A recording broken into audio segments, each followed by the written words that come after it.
Okay, I'm back again. Tip number 2, sleep. Let me just pause for a second on that one because I know how hard it is to get sleep as a mom, especially as a new mom.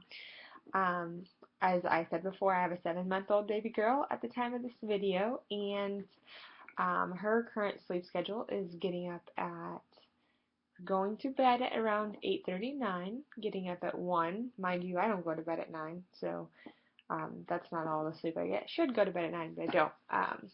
And so she's up at 1, she's up at 3 or 4, and then again at 7. Um, I don't think I've got a full 8 hours of sleep since before she was born.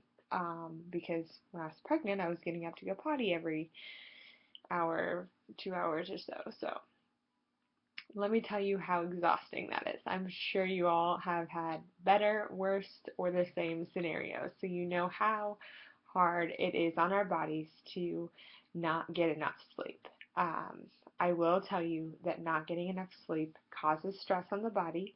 It it really affects our digestive system. I've been listening to a podcast by Chalene Johnson, and one of her students, or per se, is Melissa McAllister, and she created the 8-hour ab diet. And her kind of rule of thumb and how she's been able to maintain her health throughout the years is she only eats from the hours of 11 a.m. to 7 p.m. Well, that would be awesome if that's something that you could do, because then your digestive system would have all of that time to process and re-energize and get ready for the next day.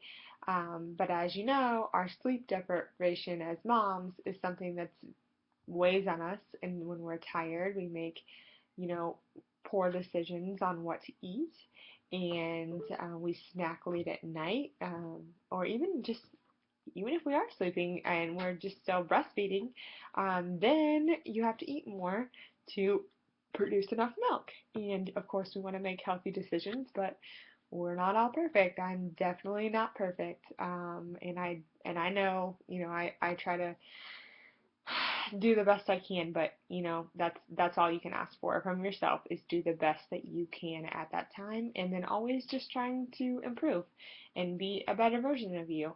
And so that is kind of my tip on sleep. I know that it's easier said than done. Um, I know. I just hope that that's something that you understand and that you can work towards.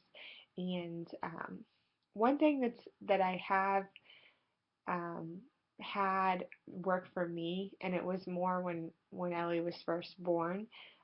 Brett would take a night where on Friday night when he got home from work, he would stay up with her out in the living room till 3 in the morning. And so I would have pumped obviously, and then he would feed her at that 3 a.m. Um, feeding, and then 1 a.m. and 3 a.m. feeding, and then when she got up at 7, then I did get, that 7, 8 hours there.